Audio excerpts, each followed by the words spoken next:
We're ready to dine with our food and wine columnist, Shiva Reddy. And this week we're putting the spotlight on an ingredient that plays a key role in most of our favorite dishes across many cuisines. And it's grown and produced right here on the West Coast. Shiva Reddy, hello there. Hi, Gloria. How are you? I'm doing very well. I'm missing you here in studio, but I can see you. I can see you bright on my TV screen here in the studio as well. So we are shining the light on garlic this year and this week. Why is garlic on your radar? Yes, it's that one ingredient that I feel like I've worked in farm to table restaurants for years, most of my career even. And our job would be to know where every single ingredient came from, who farmed it, how was it produced. But for some weird reason, we never talked about garlic. And I feel like there's that kind of disconnection where we go to the grocery store, we grab a garlic, we grab a bag of garlic, but we don't really think about where it comes from. And so that's where it started. And then I went to the farmer's market and I came across this stall, BC Garlic Growers. I noticed that they had so many different kinds of garlic, and I had to know a little bit more. So I found over the past maybe 2 years, I've purchased almost every single one. It turns out this producer has about 53 different kinds. Now, let's have a listen to Arman Majid. He is the son of Abdul Majid, and they are the proprietors of this farm. He walks us through garlic. We've got an inventory of about 53 varietals right now. And we specialize in hardneck. There's two types of garlic. There's hardneck and softneck. Softneck's the stuff that you see braided in people's kitchen, and then hardneck has a scape which comes out. It's a green shoot. It's a small batch. You know, we grow roughly 100,000 or so, but each and every plant is ensured hands-on supervision. You can basically be guaranteed, it's a baby and it's being monitored full-time by my father.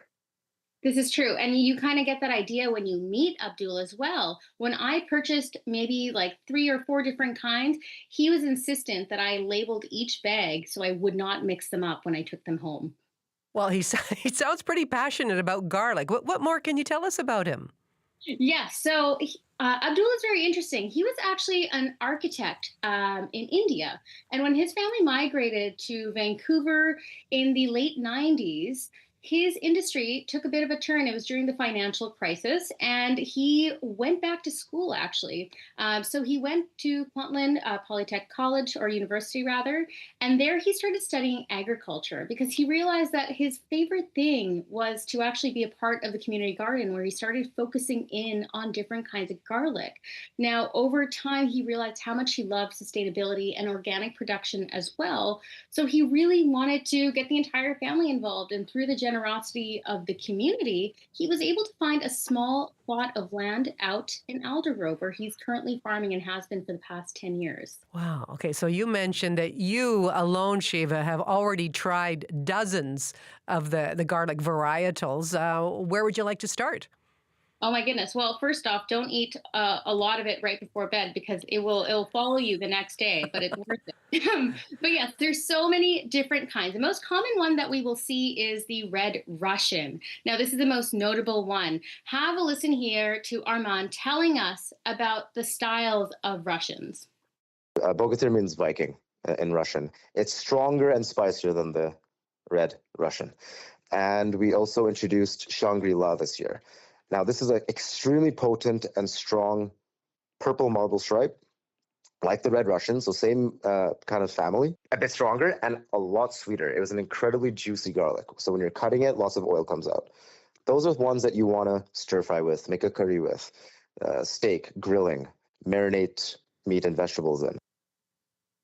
And this is the thing, like when I went to the grocery store and I picked a few different kinds of garlic, I really noticed a difference. It was quite potent and flavorful. And I noticed that it actually did make a huge difference in each dish that I used. Oh, that is interesting because I haven't really given it much thought. I've kind of thought a head of garlic is a head of garlic, although I've seen the stalls at the market and should be a little bit more curious. What are some of the varietals that we may not commonly see?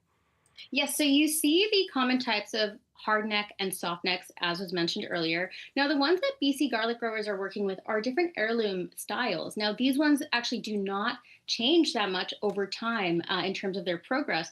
They hold very similarly the same flavor that they did when they were first around. Now, I got to learn a little bit about the difference here between a few of the different ones. There's Persian Star that I tried first, and that was mind blowing. I found that it was quite nutty. It was rich. The spiciness wasn't as intense as the Red Russians. It was a bit milder. They also had one called the Porcelain, which really made sense because when you look at it, it's silvery, it's smooth. The skin was quite dry, but it was very mild. It almost had a sweetness to it as well. So I feel like when you do a side by side, you can really see the difference between them. Okay, so if we want to expand our personal, garlic repertoire, Shiva, what should we look for? Yes. So it matters when you're actually picking it out. I recommend, as opposed to grabbing that bag, feel them, try them. Now, Armand was so sweet, and he was actually walking me through what you should really look at for the health of the garlic. Ideally, want it to be rock hard. That shows a healthy, dense, nutritious garlic. I feel for any soft spots. If it caves in, if you're pressing on a garlic with your thumb and your thumb pushes through and in, that clove is most likely fully mold. If it's mushy or really soft in one spot, so if you don't take that exact clove out when you go home, it might just go bad, in a couple of days or a week, and then it'll infect all the other cloves in that head. Now that's a big deal because then you start kind of noticing that flavor of mold as well, kind of moving along the other cloves too. It kind of dulls them, even if they were in the same bag, even. So it's really important to take a peek at that. Now, when you're actually in the kitchen, you're cooking with garlic, what do you do?